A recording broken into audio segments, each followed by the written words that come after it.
नमस्कार। टुडे उत्तराखंड में आपका बहुत बहुत स्वागत है। मैं हूं गीतिका पांडे। हमारे प्यारे राज्य उत्तराखंड से जुड़ी हुई खबरों को जानने के लिए टुडे उत्तराखंड को सब्सक्राइब करें और उत्तराखंड के किस जिले से ये वीडियो देख रहे हैं कमेंट बॉक्स में हमें जरूर बताएं।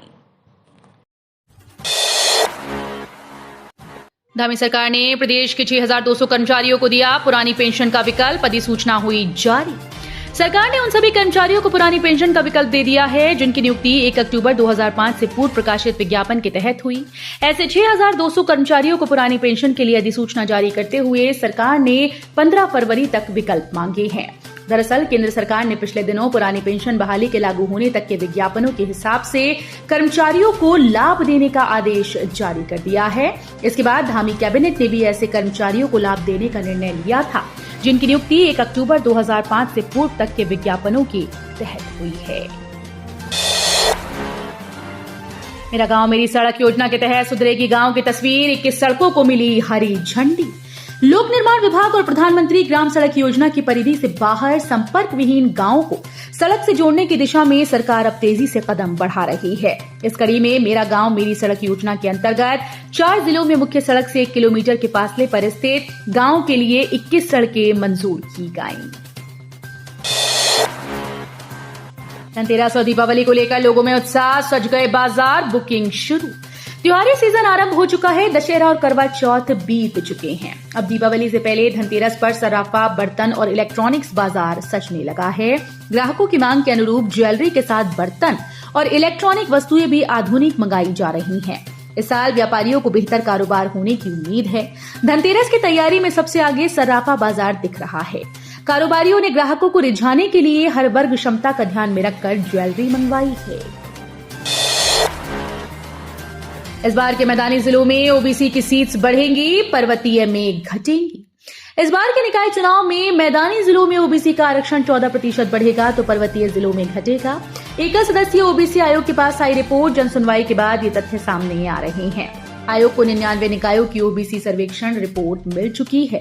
करीब 1 माह में आयोग अपनी रिपोर्ट सरकार को सौंप देगा, जिसके बाद निकाय चुनाव की स्थिति साफ होगी। हर वर्ग को साधने के लिए भाजपा ने बनाए 13 प्रकोष्ठ, 4 और प्रकोष्ठ बाद में बनाए जाएंगे। समाज के हर वर्ग में पकड़ बनाने के लिए भाजपा ने 17 प्रकोष्ठ गठित करने का फैसला किया है। इसमें से 13 प्रकोष्ठों की मंगलवार को घोषणा की गई। भाजपा के प्रदेश अध्यक्ष महेंद्र भट्ट ने कहा, प्रत्येक प्रकोष्ठ में एक संयोजक व 4 से 5 से संयोजक बनाए गए हैं। कहा कि बाकी 4 और प्रकोष्ठों की घोषणा बाद में की जाएगी। इन प्रकोष्ठों के माध्यम से संबंधित वर्गों के बीच जाकर उन्हें पार्टी की गतिविधियों से जोड़ने का प्रयास किया जाएगा। छात्र संघ चुनाव के दौरान हुए विवाद को लेकर कांग्रेसियों का प्रदर्शन, पुलिस ने छीना पुतला। छात्र संघ चुनाव के दौरान हुए विवाद मामले को लेकर कांग्रेस कार्यकर्ताओं ने बुधवार को कोतवाली पहुंचकर विरोध प्रदर्शन किया। आक्रोशित कांग्रेस कार्यकर्ताओं ने कहा कि पुलिस आरोपियों पर कार्रवाई करने से बच रही है, पुतला फूंकने का प्रयास कर रहे हैं। कांग्रेस कार्यकर्ताओं से पुलिस ने पुतला छीन लिया। जल्द खुलेगा उत्तराखंड अप्रवासी प्रकोष्ठ कार्यालय, अपर मुख्य सचिव राधा रतूड़ी ने दिए निर्देश। अपर मुख्य सचिव राधा रतूड़ी ने उत्तराखंड अप्रवासी प्रकोष्ठ कार्यालय जल्द खोलने के निर्देश दिए।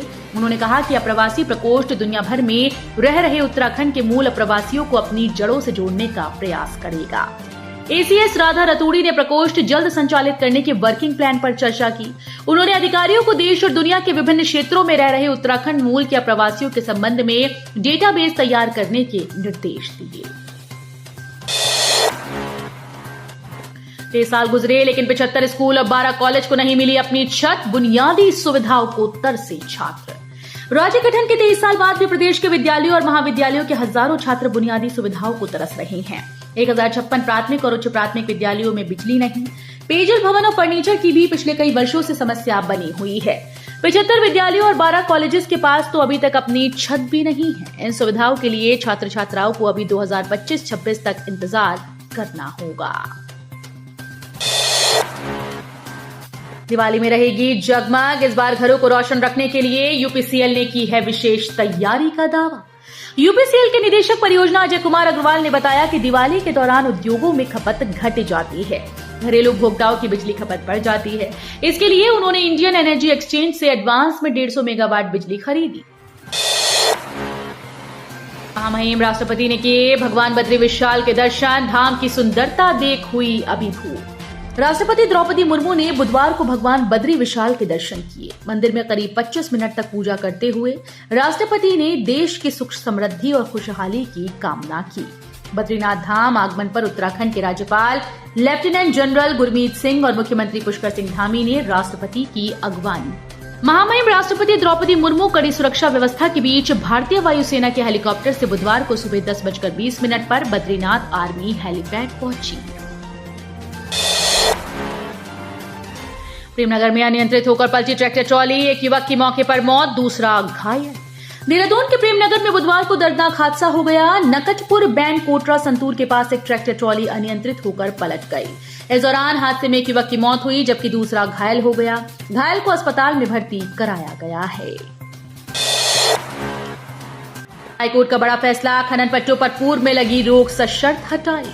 हाईकोर्ट ने राज्य सरकार की ओर से नैनीताल, देहरादून, अल्मोड़ा, उधम सिंह नगर में केंद्रीय पर्यावरण मंत्रालय की अनुमति लिए बिना ही राज्य सरकार द्वारा खनन के पट्टे आवंटित किए जाने के खिलाफ दायर जनहित याचिका पर सुनवाई की। पूर्व के आदेश को संशोधित करते हुए कोर्ट ने कहा कि राज्य सरकार स्वीकृत खनन पट्टे देने के बाद वैध पट्टा धारकों को 2 साल के भीतर केंद्रीय पर्यावरण बोर्ड से अनुमति लेनी आवश्यक है।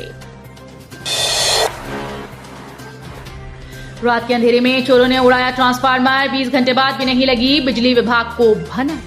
हरिद्वार के मंजावली गांव में चोरों ने रात के समय 250 केवी का विद्युत ट्रांसफार्मर गिराकर उपकरण और तेल चोरी कर लिया, जिसकी वजह से 20 घंटे से मंडावली गांव की बिजली गुल रहने से ग्रामीण परेशान हैं। इस बाबत पुलिस को तहरीर दी गई। पुलिस ने मामले की छानबीन शुरू कर दी है।